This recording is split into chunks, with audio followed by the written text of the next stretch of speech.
A paz do Senhor, meus caros irmãos, a paz do Senhor, você, professor, também aluno, que nos acompanha aqui no EBD em Síntese Podcast, este que é um trabalho abençoado e abençoador, que nasceu no coração dos nossos pastores, pastor Martim Alves da Silva e pastor Reinaldo Odilo, diretor do DENEC, Departamento de Ensino e Educação Cristã, aqui no Rio Grande do Norte. Este projeto que nasceu num evento trimestral e hoje tem todas as lições comentadas por professores, por amantes da Escola Bíblica Dominical. E hoje nós estamos aqui mais uma vez, lição de adolescentes, lição de número 9, que tem como tema o reinado de Davi. E aqui comigo, dividindo esta bancada,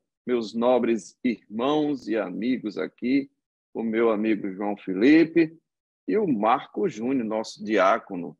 Paz do Senhor, meus queridos. Pai do Senhor. Pai do Senhor, amados. Amém. Vamos juntos aqui nessa jornada maravilhosa. Esta lição, eu tenho que dizer, o comentarista foi muito feliz, uma lição muito bem concatenada, ideias claramente desenvolvidas num encadeamento lógico, histórico. É uma lição, eu diria, muito palatável, muito fácil de digerir, né? Uma lição gostosa, agradável e que tem um tema que nunca deixa de ser relevante, que é o reinado de Davi. Perceba, a gente estudou na lição 7 o reinado de Saul, as decisões que ele tomou, a importância do seu reinado, o clamor que veio do povo para ter um rei, mas note que o reinado de Davi, que não foi o primeiro, foi talvez o mais relevante de todos os reinados e, portanto, tem consigo lições importantíssimas que vão ser tratadas aqui. Os objetivos da lição, portanto, tem como primeiro objetivo ensinar a história, né, as características do reinado de Davi, destacar a importância da adoração a Deus, que era uma marca do rei Davi, salmista Davi, arpista Davi, e refletir que todo pecado tem consequência e que Deus perdoa os pecadores que se arrependem verdadeiramente. Meus queridos e amados irmãos, nós temos aqui uma lição deliciosa e eu queria ouvir esses primeiros minutos aqui, os comentários iniciais, primeiramente irmão João Felipe, depois nosso querido Marco Júnior. A paz do Senhor a todos, professores e alunos. Como nosso irmão Raniel já nos trouxe, realmente hoje a gente vai ver um contraponto da lição 7. Porque nós, na lição 7, nós tivemos o início da monarquia. Vimos que, sim, Deus estava ali presente e guiando a escolha do primeiro rei, que foi Saul, mas nós vemos como Saul se perdeu nesse reinado e hoje estaremos vendo como Davi, que é considerado um dos principais reis de toda a monarquia israelense. A gente vê Davi como símbolo de muitas coisas, inclusive a própria bandeira de Israel traz consigo uma estrela que se chama Estrela de Davi. Em Israel tem várias referências a Davi. Existe na Cidade Velha, a Cidade Velha de Jerusalém se chama Cidade de Davi. Então a gente vê a importância e a influência que Davi teve e ainda tem hoje para a cultura, devido à sua importância como rei, mas não porque ele foi um rei extremamente glorioso em tamanho, em ações, mas sim porque ele era o homem segundo o coração de Deus, que é o legado mais importante do que qualquer coisa que ele fez no reinado dele. Queridos e amados irmãos, é muito significativo a gente destacar a importância do rei Davi para a história de Israel.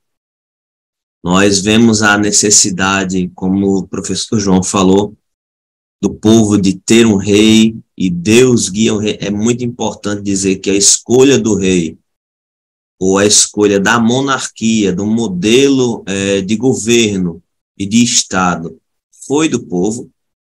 Entretanto, Deus, como é soberano, magnífico e sabe todas as coisas, guiou a escolha do rei. Então, o modelo foi escolha dos homens, mas o homem foi a escolha de Deus. Basicamente isso. Deus erra em suas escolhas? Absolutamente não. Porém, é importante destacar a maneira como Saul se comportou diante da sua vida. Está disponível para Deus, está disponível para o povo e está disponível para os intentos que sua função exigia para aquela época. Então ele tinha a missão de unificar todo o país, de unificar todas as tribos que, ora, no tempo dos juízes, era cada um para o seu canto, cada um para o seu lado. Juntavam-se basicamente em períodos de guerra e não se juntavam todos, juntavam-se por região. Estava mais perto era que cooperava com a tribo que estava mais ameaçada. Entretanto, Davi foi importante porque ele não só unificou as tribos, mas ele tornou a nação de Israel um povo só, lutando pelos mesmos objetivos, lutando pelos mesmos intentos. Não havia mais um afastamento, um distanciamento, podemos dizer, social, mas havia agora a ideia de que era um povo, um único povo, e tudo isso trazendo à tona o fato dele não apenas ser um homem que teve uma ascensão, mas ele era um homem segundo o coração de Deus. Ou seja, a escolha de Davi foi uma escolha, eu posso até repetir a mesma palavra que o professor João falou, foi uma escolha gloriosa. Entre tantas pessoas de Israel que poderiam ter essa função de rei, Davi foi escolhido, o mais improvável, o menor da sua casa, o mais rejeitado. Deus chamou ele e escolheu ele para fazer algo grandioso na nação de Israel. Muito bem, considerações iniciais, check. Gente, olha que interessante a importância de Davi, todos nós sabemos, mas a lição ela se presta ao serviço de esmiuçar os porquês dessa importância, porque o objetivo mais à frente, né, saber a influência que isso teve e tem, não só para o povo judeu, mas para nós, igreja, até os dias atuais. E como o professor Marcos Júnior falou, um homem segundo o coração de Deus é a pedra de toque daquilo que transformou o rei Davi no que ele foi e a sua importância histórica, espiritual, não é? Basta dizer que dos 150 salmos, ele escreveu 73. Então, podemos dizer que 50% do livro de Salmos foi o salmista Davi, dentre outras coisas. E nessa primeira partezinha da lição, ele conta que essa história começa ainda com Boaz e Ruth. É interessante que, quando termina o livro dos Juízes, e antes de chegar em 1 Samuel, tem um livrozinho chamado Ruth.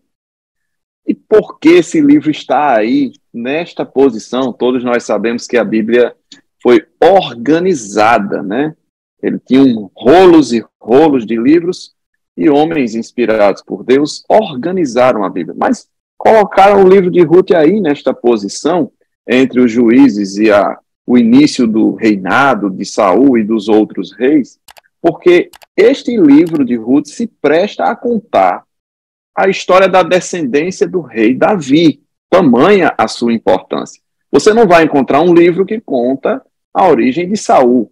Você não vai encontrar um livro que conta a história de outros reis. Mas este livro de Ruth se presta a contar a história da família que originou o rei Davi e que também descende para chegar em Cristo. E, portanto, né, Davi, ele também é importante por ser um tipo de Cristo. Ele representa na sua forma de viver, de pensar, de viver a adoração, ele é um dos tipos do próprio Jesus Cristo. Então, essa história, ela não começa à toa. Ela tem uma razão de ser, como bem falou o Marquinho, ele foi escolhido por Deus, tá? E ele sendo escolhido por Deus, você poderia perguntar, na lição 7, Saul foi escolhido por Deus. Isso demonstra que as nossas ações diante da escolha divina podem alterar positivamente ou negativamente o curso da história. Portanto, Saul poderia ter sido lembrado como um homem que unificou a nação, que fez a diferença, e ele era um homem com todas essas chances, porque ele recebeu o Espírito de Deus, ele profetizou em algumas situações, mas ele se deixou levar pela inveja e por outros sentimentos facciosos, perseguiu o próprio Davi, e a verdade é que Deus, ele dá seu toque divino para redirecionar a história. Portanto, é importante a história do rei Davi, e o primeiro tópico da lição, ainda no início, fala sobre a conquista de Jerusalém, né, professor João Felipe? A gente tem aí uma cidade que vem desde o nome Salém, desde o tempo de Abraão, desde o tempo em que Melquisedeque, rei de Salém, né, nos idos aí de quantos anos atrás, né, milênios atrás, recebeu o dízimo de Abraão, era uma cidade importante desde sempre.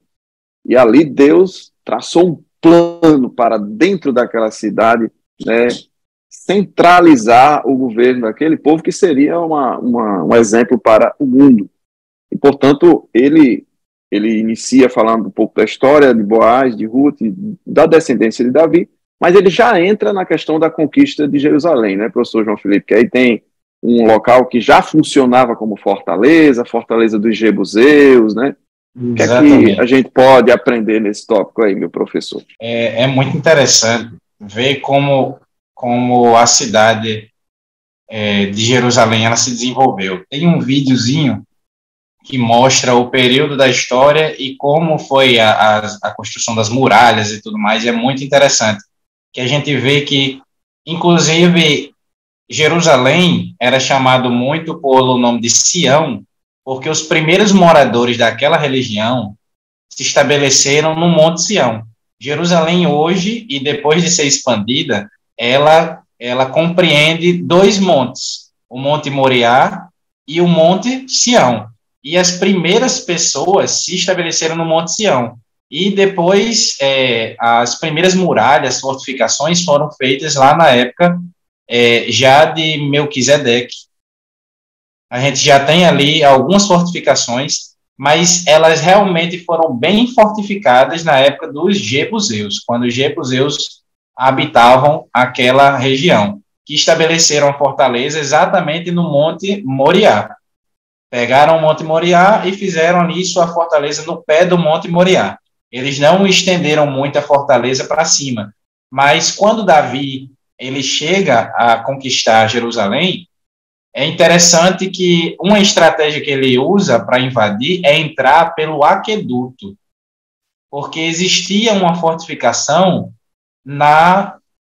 em Gion, que era exatamente uma fonte que tinha do lado de fora da cidade, e resolveram fazer ali uma fortificação. Porém, Davi acha essa brecha junto com o seu exército e consegue entrar ali por esse aqueduto e sair no centro da cidade e assim dominar a cidade.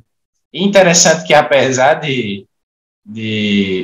do próprio nome Jerusalém significar lugar ou cidade de paz, ela nunca estava em paz, né?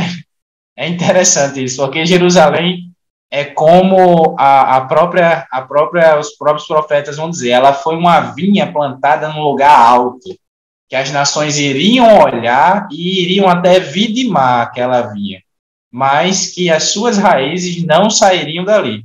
E Jerusalém, até hoje, é uma cidade extremamente importante, mas que, pela conquista do rei Davi, ela é conhecida, não só a Jerusalém antiga, mas até a nova, é conhecida pelo seu nome de Cidade de Davi. Exatamente porque foi o rei Davi que conquistou essa cidade, uma conquista extremamente importante, porque, como nosso professor Raniel falou, já estava nos planos de Deus desde a época ali de Melquisedeque. A gente já vê que o nome do Senhor já era exaltado, já era adorado, a adoração a Deus já era realizada naquele monte específico ali, que era o Monte Moriá, e que depois se tornaria o monte, a cidade que teria a Arca da Aliança, e seria um monte que seria o monte do templo, e assim por diante. E tudo começou com a conquista do nosso guerreiro, músico, Davi. Muito importante. É isso mesmo, professor Marco Gino, você viu? É cultura pura esse rapaz, É viu? verdade, são ponderações muito importantes que vão fazendo a gente construir essa ideia na sua mente, professor que está nos assistindo nesse podcast. E você pode fazer uma aplicação, complementando os comentários dos nossos queridos professores Raniel e João Felipe, você pode fazer uma aplicação junto para os seus alunos, explicando para eles a questão de Melquisedeque. O escritor aos Hebreus fala sobre Melquisedeque e ele explica que Cristo é da ordem de sacerdócio de Melquisedeque. Talvez você esteja se perguntando, tá, mas que ordem é essa?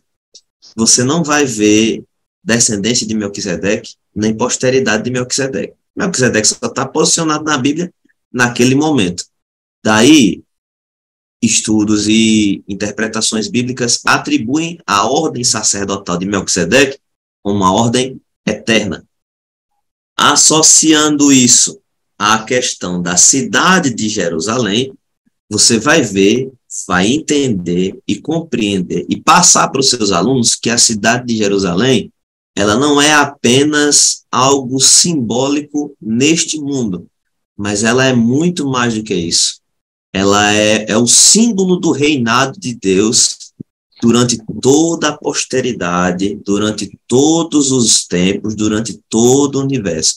É tanto que, quando nós vemos em Apocalipse, nós lemos sobre a Nova Jerusalém.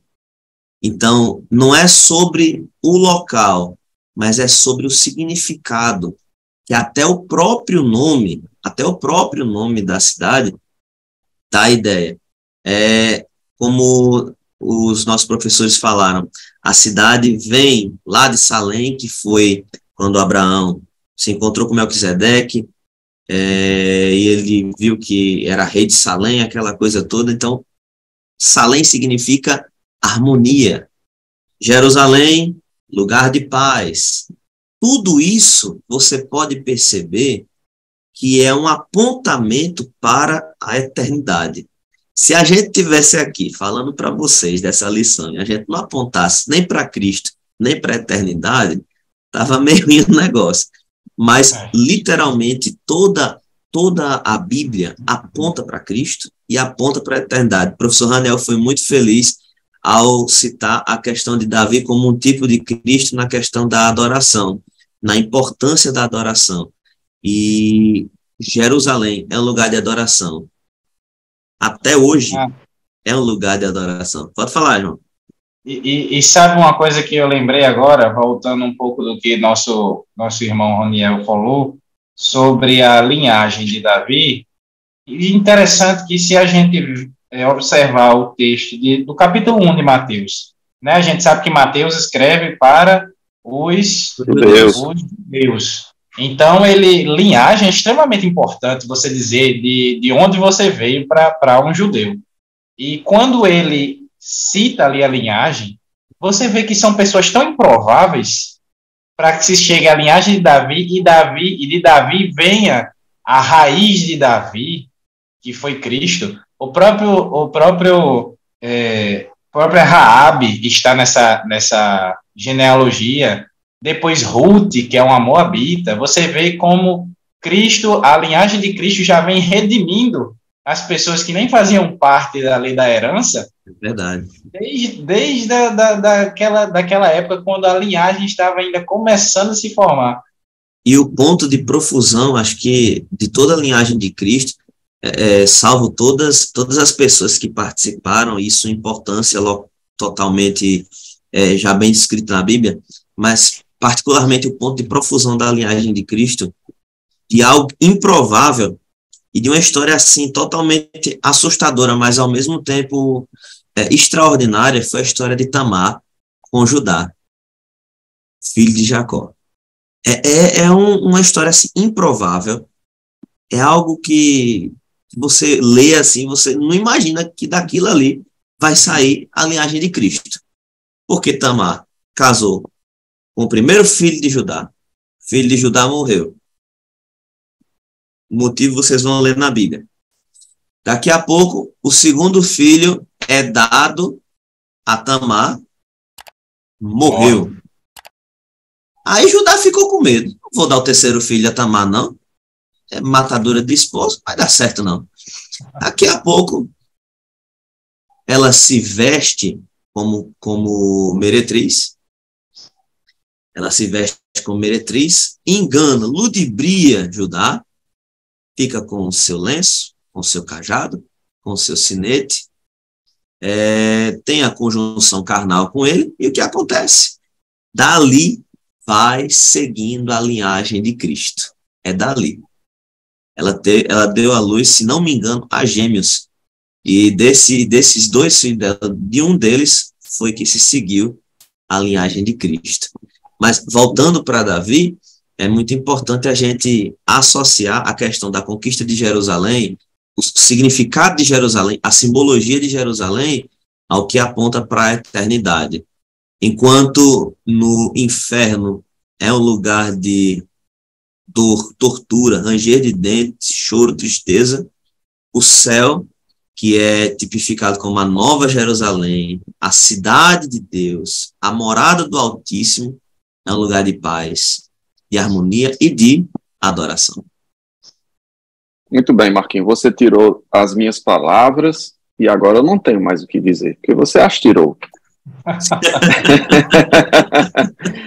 Essa associação é importantíssima porque palavra, lição bíblica tem que apontar para Cristo. Jerusalém conquistada representa a Jerusalém, a Sião celestial, e a jornada de todos nós a caminho do céu, necessitando do Salvador, lutando para entrar na cidade. Isso é a história de todos nós, né? É a lição que fica.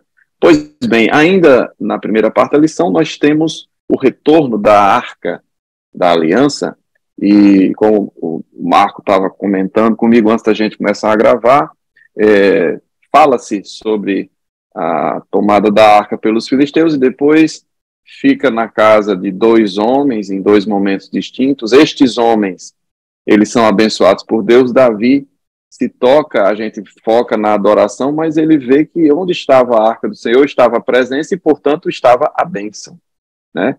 E ele percebeu que aquele local estava inadequado, precisava trazer de volta, e aí a gente tem toda uma narrativa em torno do retorno da Arca, e aí pode-se, nosso objetivo aqui não é dar aula, né? É trazer pontos de contato, né? Frisar pontos de maior atenção. O objetivo, na minha visão, dessa segunda parte, ainda da primeira parte da lição, do tópico 2, é a importância do que representa o retorno da Arca, que é o retorno da presença de Deus para o centro, né? Para Jerusalém, que era o centro, vamos dizer assim, geográfico, político, etc., mas representa a entronização, mais uma vez, de Cristo e Deus no meio do povo. Davi percebeu isso, mas ele fez de forma atabalhoada, né? De forma errada, de forma equivocada, né? Com afogadilhos, como diria o nosso saudoso pastor, né? Aqui do Rio Grande do Norte, pastor Raimundo João de Santana, porque no afã de fazê-lo, ele fez como os filisteus haviam feito, né? Num carro de boi. A gente sabe que teve uma consequência desastrosa, mas isso foi uma lição muito valiosa, não só para Davi, mas para o povo de Deus, de que Deus tem padrões de funcionamento na sua casa, no meio do povo. Davi aprendeu essa lição a duras penas, né? E ele trouxe a arca, não é, professor João Felipe?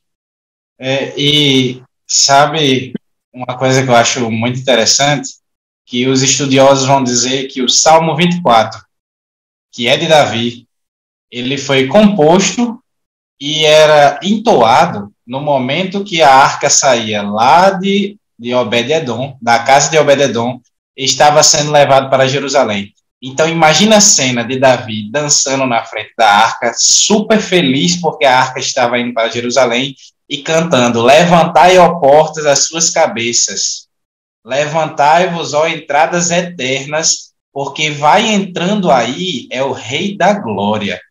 E as pessoas perguntavam, como resposta da música, quem é esse Rei da Glória? E a resposta vinha logo em seguida, dizendo que o Senhor dos Exércitos, ele é o Rei da Glória. Deve ter sido uma cena belíssima. Tanto que depois, no templo, quando eles iam se reunir, eles cantavam essa mesma canção, né, com essa mesma dinâmica. E eu fico imaginando a cena. Como deve ter sido, mais uma vez a palavra, glorioso, ver que acabou, foi-se a glória, não era mais uma realidade ali para Jerusalém e para o povo de Israel, porque a glória do Senhor, a presença do Senhor, a Arca da Aliança agora estava voltando e teria um lugar fixo em Jerusalém. Isso, se a gente já fica feliz imaginando, imagina o coração de Davi como não estava. Aí a tribulada ainda foi julgar o pobre do Davi porque o cara estava dançando. Deixa o rapaz, ele estava feliz.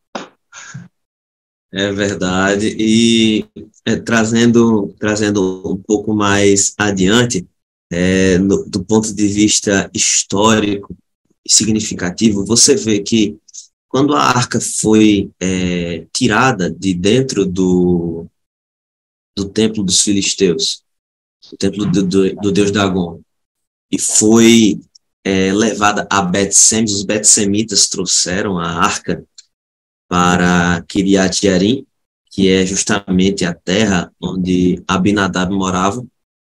Ficou na casa de Abinadab. A Bíblia data dali daquele momento 20 anos.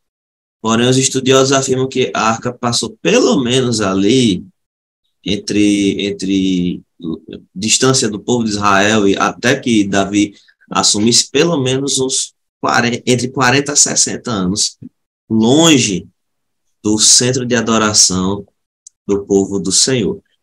Entretanto, a forçação de texto que as pessoas fazem, às vezes, para dizer que Abinadab não foi abençoado pelo Senhor, a gente não pode dizer. Eu sempre digo, eu aprendi isso com os meus pastores, o que a Bíblia não fala, eu me calo. Quando a Bíblia se cala, eu me calo. Quando a Bíblia fala, eu falo. É um princípio da hermenêutica, professor Marcos. É um princípio da hermenêutica da interpretação bíblica. O que a Bíblia não fala com clareza, não podemos afirmar com certeza. Perfeitamente. Olha aí, professor Daniel é uma potência de Jesus.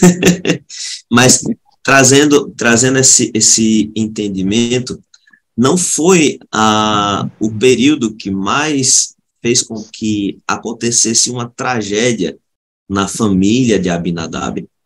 Foi a forma como Abinadab e a sua família lidaram com a saída da arca para a cidade de Jerusalém.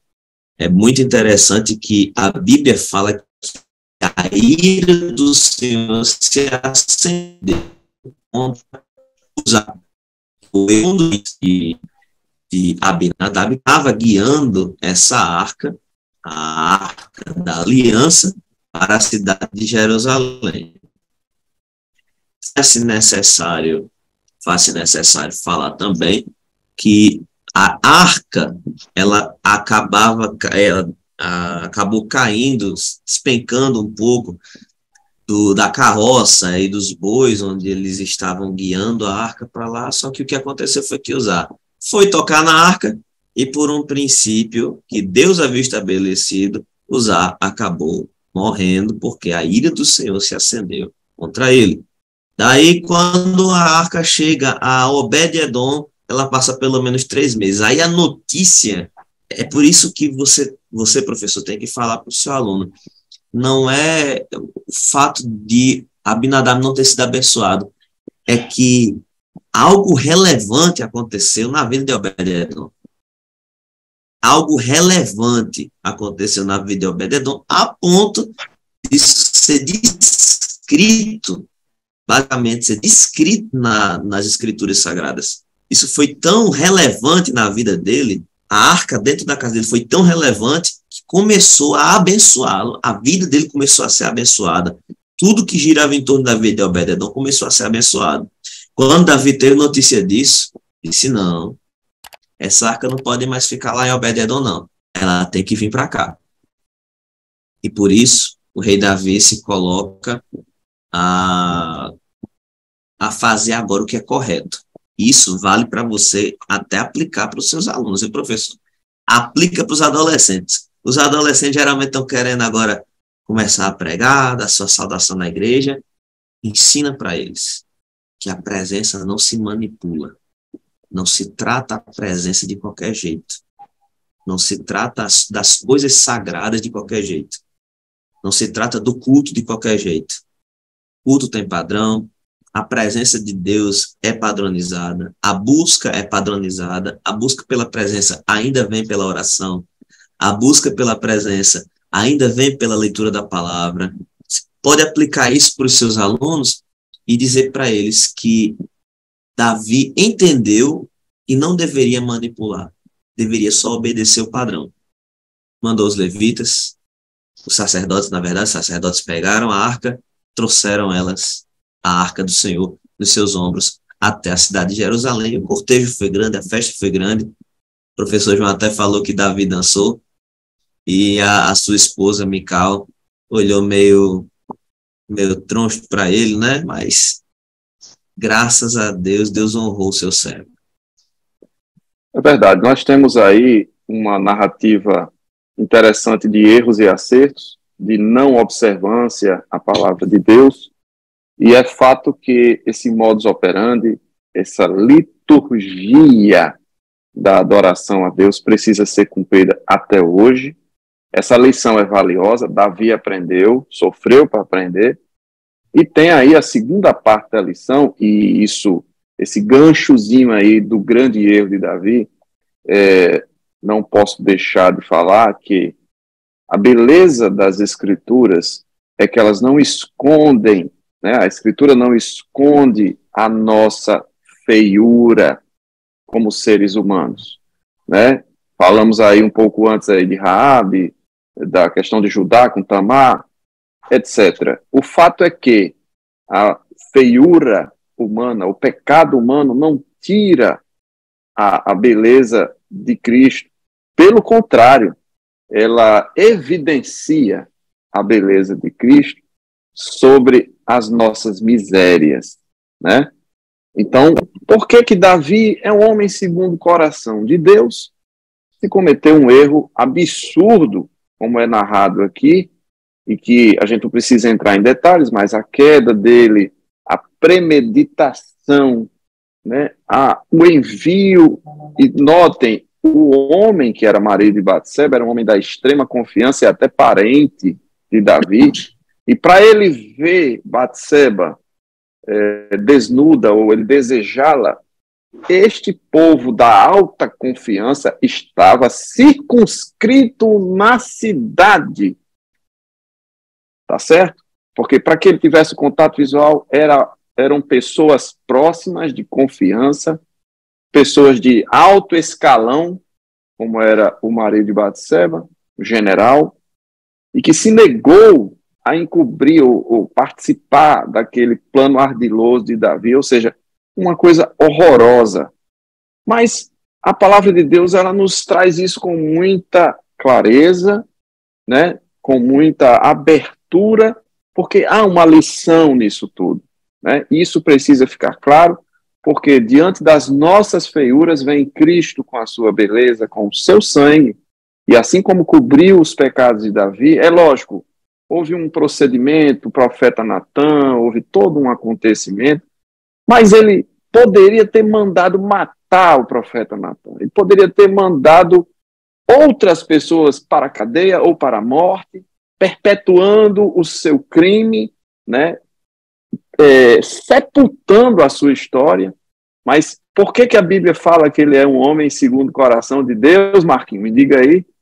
Arrependimento. Ele escreveu o Salmo 51 nesse período, e é um período que eu vou dizer para você, professor Raniel, período de luto para ele, porque na verdade não foi só o pecado que causou o luto de Davi.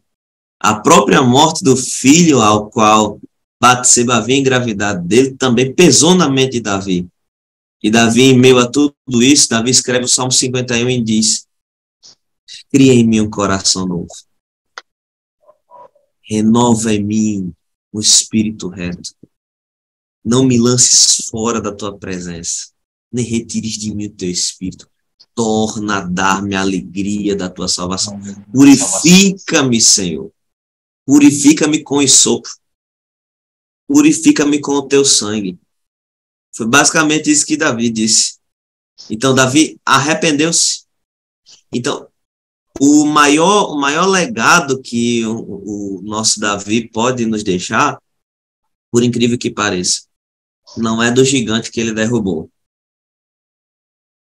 Não são dos inimigos que ele derrotou, mas é de no momento mais crítico da sua vida com Deus, continência para Deus e dizer: me perdoe, porque eu pequei.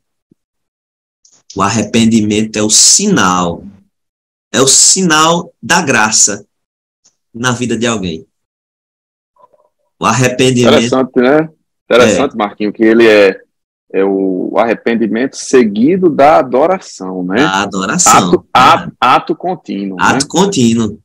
Ele se arrepende, adora ao mesmo tempo, e consegue. Eu não posso nem dizer para você como é que ele conseguiu. Mas imagine você com um filho morto. Ele entra dentro do seu local de adoração, adora ao Senhor, ele louva ao Senhor. Isso é uma lição muito maravilhosa para nós. Arrependimento, adoração, a manifestação da graça do Senhor nas nossas vidas, ela vem também dessas duas características, através do arrependimento dos nossos pecados e do reconhecimento, assim como o apóstolo João escreveu as palavras de Jesus a Nicodemos, porque Deus amou o mundo de tal maneira que deu seu Filho unigênito, para que todo aquele que nele crê não pereça, mas tenha vida eterna. Crer é uma forma de adorar o Senhor, expor sua convicção. É muito importante ao professor de adolescente gerar no coração do adolescente, você que está nos assistindo, professor, gere no coração do adolescente essa convicção, certeza, adoração ao Senhor. Olha para Davi, a convicção de adoração que Davi tinha, a convicção do Deus que ele servia, do mesmo Deus que ajudou ele com o gigante, que ajudou ele com os inimigos, que guiou ele até ali, era o mesmo Deus que poderia perdoá-lo do pecado. E muito interessante sobre o Salmo 51, que é quando a gente vê ali o sentimento de Davi referente a esse momento, é que aquilo dali é a melhor texto que justifica o fato de Davi ter recebido esse título de homem segundo o coração de Deus. Porque você vê que no momento de luto, ele mesmo estando errado do jeito que ele estava, e no momento de luto, a preocupação dele não é com o luto, a preocupação dele é somente com se reconciliar com Deus. Tanto que ele tinha presenciado que era uma pessoa não ter sido retirado o Espírito de Deus da vida dela. Ele foi chamado exatamente para acalmar uma pessoa que Deus tinha retirado o seu Espírito dela, e ele agora estava sendo atormentado por um espírito maligno. Então ele sabia o que era isso. E de maneira nenhuma ele queria se tornar aquilo que ele tanto lutou para não ser, que era exatamente chegar no ponto de virar um Saul e cometer os mesmos erros que o seu antecessor fez. Então, quando ele ora ali, dizendo, não retires de mim o teu espírito, e quando ele diz também, volta, eu preciso sentir de novo a alegria da salvação. Isso é uma coisa que o cristão não deve deixar de sentir. A gente precisa entender o que é essa alegria da salvação. Uma vez, eu até comecei uma aula minha na escola dominical colocando os seguintes títulos no quadro: adúltero e homicida. E pedi para eles citarem personagens da Bíblia que eles faziam relação com essas duas palavras. Bem impactante mesmo. Aí eles falaram qualquer outro personagem, menos Davi. Porque o fato de Davi ser o homem segundo o coração de Deus, o título principal dele ser esse, o arrependimento dele foi tão genuíno que a gente não conhece Davi pelo adultério, nem muito menos pelo homicídio, por arquitetar, por planejar um homicídio do seu semelhante.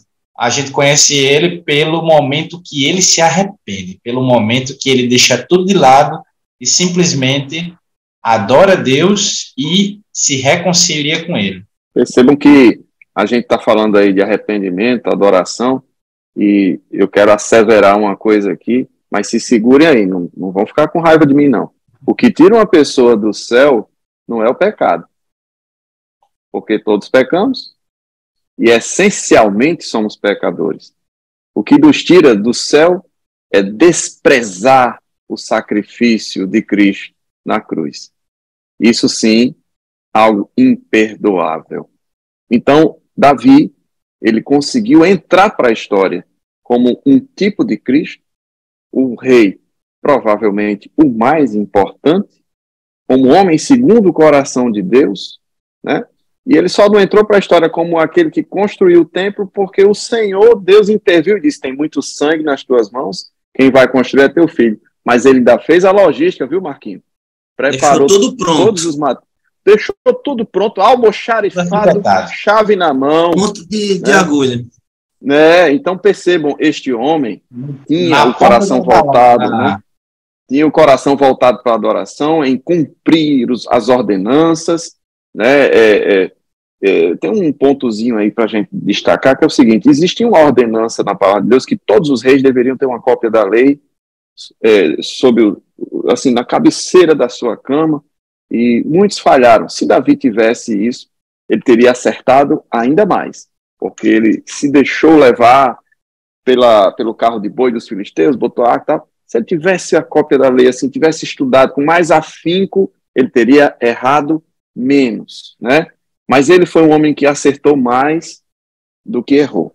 E não é por isso que ele foi para o céu e entrou para a história, mas porque ele se entregou verdadeiramente de coração a Deus, né, em adoração e obediência profunda à vontade de Deus, né? Ele poderia ter matado Saul, mesmo estando numa condição de futuro rei, que ele já sabia, mas ele não fez, né? Ele poderia ter cometido outros absurdos, ele não fez, porque ele era um homem obediente.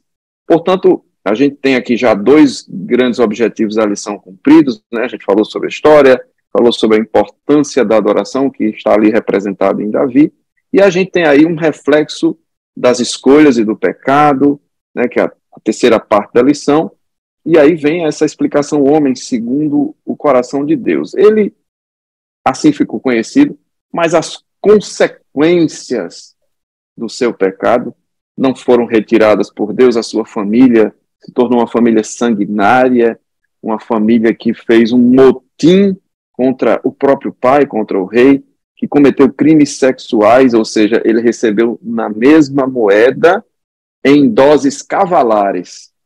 Porque a gente fala da lei da semeadura, viu, professor João Felipe, das consequências, mas a gente esquece que a lei da semeadura não é só o retorno, mas a quantidade exponencial no retorno. Porque quando você planta uma semente, você recebe a 10, a 50, a 100, ou seja, existe uma exponenciação nas consequências das nossas ações. E para Davi não foi diferente, né? Ele cometeu um pecadinho ali escondido e tal, mas a consequência foi uma vergonha pública, né? Perpetrada pelos seus próprios filhos. Ele amargou isso e ele poderia ter mandado matar o filho, mas ele tinha uma vergonha interna e ele sabia que aquilo era consequência dos seus crimes, ele tinha sangue nas mãos, né? E a gente poderia até pensar das tantas guerras que ele fez, e o sangue era o acúmulo daquelas guerras, mas por que não dizer que o sangue do marido de Batseba pesou mais, hein? Porque ali foi um sangue não autorizado, né? Não, não avalizado por Deus, né? Pois bem, então, estas consequências precisam ser deixadas claras para os adolescentes, os alunos, porque mesmo nessa idade, eles farão coisas que vão reverberar para o resto de suas vidas. E, portanto, precisam aprender com o rei Davi a fazer boas escolhas, né, professor João Felipe? Exatamente. E, assim, é bem importante frisar muito bem essa questão de que ele também era um homem segundo o coração de Deus. Ele era homem para arcar com suas consequências. Porque, como o irmão Raniel falou, ele poderia muito bem ter mandado matar Natan. Quando Natan joga na cara dele, que faz, sabe esse homem da história aí que eu estava contando? É tu. Tu acha que Deus não viu, não? O que tu fez, Davi? Naquela hora de ira ali, que Davi já está virado com a história que foi contada. Já estava dizendo, rapaz, pega esse homem aí que a gente vai prender ele agora. Vai passar o resto da vida dele todinho numa masmorra. Aí Natan faz, esse homem é você. Ele, naquele momento de ira dele, ele poderia muito bem ter mandado matar Natan. Mas existia temor no coração de Davi. Mas as consequências, olha, um filho que abusou da sua própria irmã. Um outro que tentou dar um golpe de Estado no seu próprio pai para usurpar o trono. Então você vê que isso, todos esses finais resultaram em morte dos seus filhos. O único que não chegou a morrer por conta dessas questões foi Salomão. O único, que inclusive é filho de Batseba. Mas interessante como não tem como fugir, mesmo que ele quisesse esquecer o que ele fez, tudo que ele deixou de lado, ele pode se arrependido. Mas é importante frisar que o arrependimento não nos isenta das consequências. Porque o que a gente planta, como nosso irmão Raniel falou, o que a gente planta, a gente vai colher. Então você pode se arrepender do jeito que for, mas a consequência daquilo que você fez, isso vai vir. Não pode ser hoje, mas um dia a conta chega. A conta chega, porque pronto, vamos para o filho de Davi. Ele vai dizer, jovem, deleita-te no que você quiser, siga o caminho do seu coração, mas saiba que tudo isso você vai prestar conta a Deus. Deus vai trazer isso a juízo depois. Nada do que se faz aqui na terra fica sem ter uma consequência, seja ela boa, seja ela ruim. Apesar de ter repercutido como homem segundo o coração de Deus, ficou essa mancha aí no histórico dele, né? Que não tem como se apagar, porque fica de exemplo para a gente. Mas é muito importante frisar isso, que as consequências ela vêm independente do arrependimento. Provérbios 28:13 diz o seguinte: o que encobre as suas transgressões nunca prosperará, mas o que as confessa e deixa alcançará misericórdia. Em Lamentações de Jeremias escreve dizendo que as misericórdias do Senhor são a causa de não sermos consumidos pelo mundo. Novas são a cada manhã, grande é a sua fidelidade. Partindo desse princípio, nós podemos dizer o seguinte: quando o profeta Natan interpelou Davi, frisou para ele o seu pecado, e através dele, Deus contou toda a sua trajetória. Davi, se você quisesse alguma coisa a mais, além daquilo que você tinha, era só pedir, que eu lhe daria. Mas agora que você pecou, a espada, olha só que expressão forte, a espada não se apartará da tua casa. E eu suscitarei da tua semente contra ti. É muito forte. Deus não... É porque, na verdade, a gente faz as coisas nos dias de hoje e a gente imagina que vai ficar por isso mesmo. Mas Deus, com Davi, foi uma coisa assim, meio peculiar. Davi pecou, aí Deus disse, beleza. Pecou, não foi? Aqui vai a lista de consequências para você. Pega. Então, Davi já estava ciente do que ia acontecer. Davi já era ciente de tudo aquilo que iria ocorrer. Desde a defloração de Tamar por Amnon, desde Absalão, como o professor João disse, tentado dar um golpe de Estado, que foi, assim, efetivo por algum tempo, mas foi totalmente derrotado. O Senhor abençoou e fez com que Davi retomasse o reinado de Israel. E teve também o seu filho Adonias, Davi já velho, Davi já quase no fim da vida, e Adonias querendo usurpar o trono de Israel. Todas essas consequências em virtude de um pecado. Fala para o adolescente, explica para o adolescente, olha, quer pecar? Fica à vontade, mas a consequência vem. Não é para pecar, mas se for essa sua decisão, a consequência vem. E como o professor Raniel falou, ela vem exponencialmente. É uma semente que você planta para uma árvore frondosa aparecer. A gente associa o pecado fruto, é fruto do pecado, não. Fruto na Bíblia é fruto do Espírito. As obras são obras da carne, que vão se reverberar lá na frente em consequência exponencialmente enorme em decorrência daquilo que foi plantado. E Paulo disse, Deus não se deixa escarnecer. Tudo aquilo que o homem plantar, isto ele ceifará. Muito cuidado com as ações, as palavras, as atitudes. Eu sempre digo, professor Raniel, que a melhor resposta do sábio é o silêncio. Muitas vezes... O silêncio, Marquinho, o silêncio é o idioma dos sábios. A gente tem que ser fluente. Exatamente. Se a gente falar demais, a gente se compromete. Você compromete a sua vida quando você fala demais, quando você expõe demais. Vê o exemplo de José? O plano de Deus para José era aquele, mas devido à sua reverberação, falou, contou. Olha os olhos dos irmãos.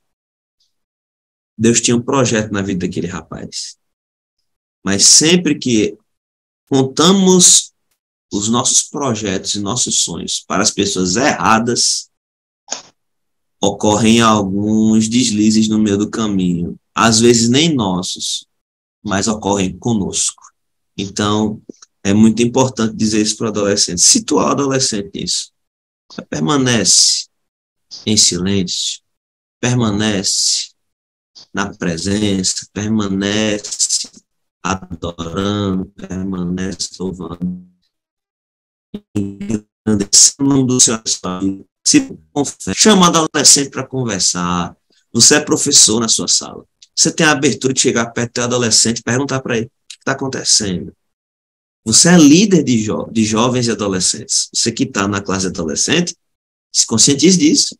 Você é líder, você é espelho. Você tem como chegar para o adolescente e perguntar o que está acontecendo com ele, o que ele está passando. Você nota os comportamentos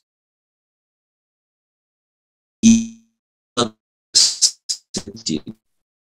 a plantar coisas boas diante da pressão medida. Como Jesus falou, recalcada, sacudida e transbordante. Permanência na presença de Deus é melhor do que o arrependimento depois. Eu ia até falar algo sobre isso também. Eu vi que alguns pensadores, e aí, cuidado com o evangelho coach, tá? Alguns pensadores falam que é melhor se arrepender de algo que fez do que algo que não fez, é melhor se arrepender por ter tentado. Eu já vi vários pensadores, eu poderia dizer aqui vários deles que falam isso. Mas isso não é evangelho. Isso não é evangelho, tá? Por quê? Porque os nossos adolescentes, jovens, estão sendo bombardeados com a teologia coach, com essas coisas, né, antropocêntricas, essas coisas humanistas. Doutrina de Deus. Essa coisa é o ponto fraco de Deus. Cuidado com essa coisa de eu preciso tentar, eu preciso fazer. Eu vou dizer uma coisa a vocês. Ainda na adolescência, eu tenho amigos que hoje são estéreis e não podem ser pais, não podem ter filhos por conta de produtos que ingeriram nas suas veias para serem bonitos. Tá?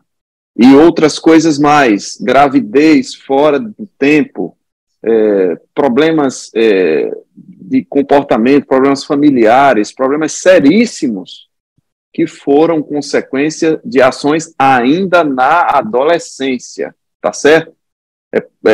Eu diria até problemas de saúde gravíssimos, né? Que, com o perdão de Deus, você ganha a sua salvação, mas você pode ter como consequência nunca poder ter filhos. Você já parou para pensar nisso? Quão duro é isso? Né?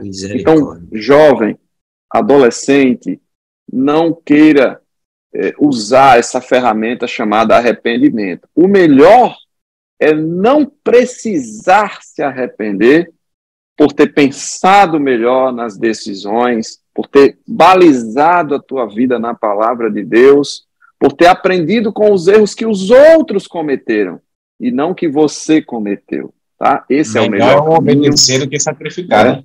Melhor obedecer, porque o sacrifício vinha de um pedido de perdão, né? Por isso essa expressão, e Davi percebeu isso, ele entendeu isso, e isso foi um divisor de águas na vida dele. Então, caro jovem, caro adolescente, melhor do que se arrepender é obedecer para não precisar pagar consequência nenhuma das suas ações, das suas decisões. Faça isso desde cedo e você verá a bênção de Deus fluindo na tua vida ministerial, na tua família, na família que você vai formar, em nome de Jesus.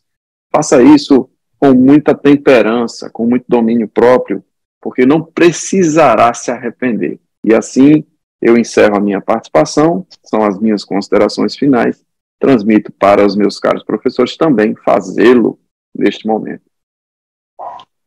Eu gostaria de agradecer a Deus por essa oportunidade de estarmos aqui reunidos, né? Sempre é um momento muito proveitoso, tanto para todos nós que estamos aqui, né? E só terminar falando sobre que, apesar de tudo isso, olha a importância que Davi teve na história, né? O próprio nome Nazareno, que era como o pessoal conhecia Jesus o Nazareno, Nazareno, que vem de Nazaré, que vem de Nazaret, e o Nats, no hebraico, vem de ramo. Ramo de quem? Que Isaías tinha profetizado há tanto tempo atrás, que um ramo de Jessé, de um dos ramos de Jessé, que viria o Messias. E você vê como tudo na Bíblia se encaixa, e como Davi faz parte disso daí. Outra coisa que eu acho magnífica, imagina ter um rei músico. Devia ser fenomenal, porque nenhum... Concordo, professor, concordo, nota 10. Nenhum culto era do mesmo jeito. Todo culto ele chegava com uma música nova, que ele mesmo tinha composto, e ensinava o povo a tocar. Um rei músico deveria ser uma coisa maravilhosa. Maravilhosa. Graças a Deus. Queridos e amados irmãos, é gratificante a gente estar aqui falando entre si aqui, mas ao mesmo tempo comunicando com todos vocês que estão nos assistindo nesse momento, e é muito louvável essa oportunidade de estar aqui discutindo, não no ponto de debater, mas corroborando com as nossas convicções, aquilo que nós aprendemos e aquilo que o Senhor inspira nos nossos corações. Só fechando sobre a questão do arrependimento, que mesmo que a gente busque a presença de Deus para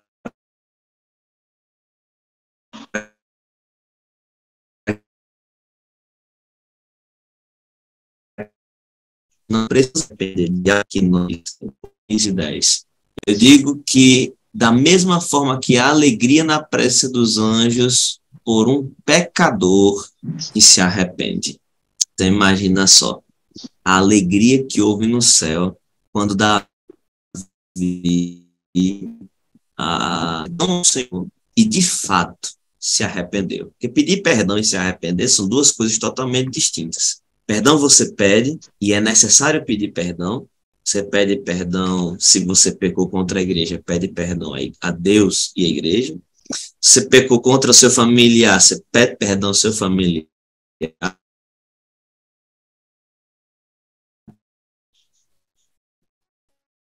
E Deus também. Tudo passa. Então, é muito importante nós percebermos esse detalhe. Então, ele pede perdão. Eu sempre digo, professor Raniel, que o perdão, quando exercido, quando executado, ele desativa um sistema de violência que tem dentro do ser humano.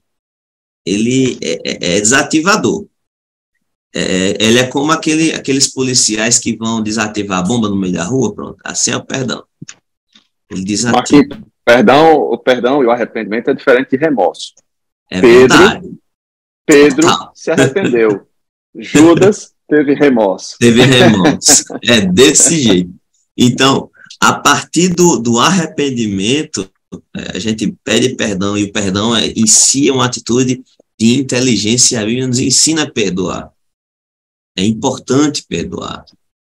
Se nós fomos perdoados por Jesus, se em Cristo nossos pecados são perdoados, então precisamos prontamente perdoar aqueles que nos ofenderam. É tanto que isso faz parte do modelo de oração que foi deixado por Jesus.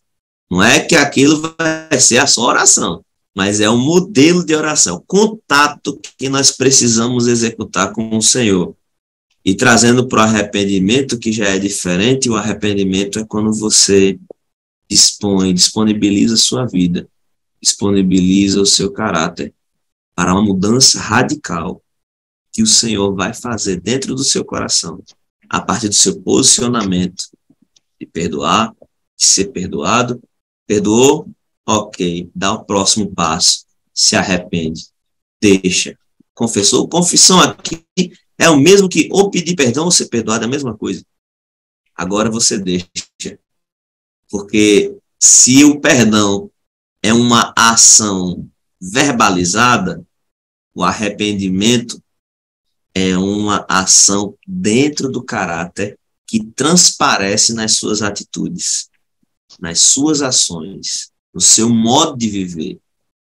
Davi pecou, mas ele nunca mais foi a mesma pessoa depois que pecou.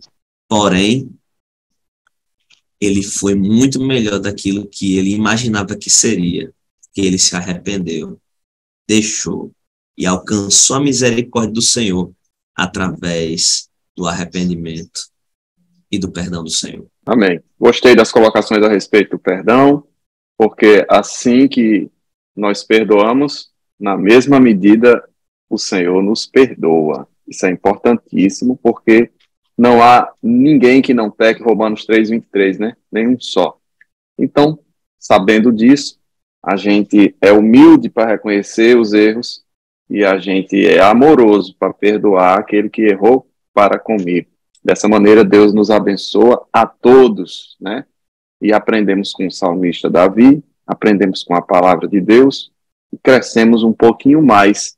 Deus abençoe você, professor, e você, aluno, nesta aula da lição 9. Eu me despeço dos meus queridos professores, mas eu peço a você, se não se inscreveu aqui neste canal abençoado, faça isso agora, compartilhe com outros professores, né? Divulgue esse trabalho, porque ele não tem fins lucrativos, a gente está aqui para divulgar o ensino da palavra de Deus na Escola Bíblica Dominical, e a gente deseja que Deus abençoe o teu ministério e a tua aula, em nome de Jesus. A paz do Senhor, Marquinho, a paz do Senhor, João Felipe, o sorriso mais bonito da Assembleia de Deus. É verdade.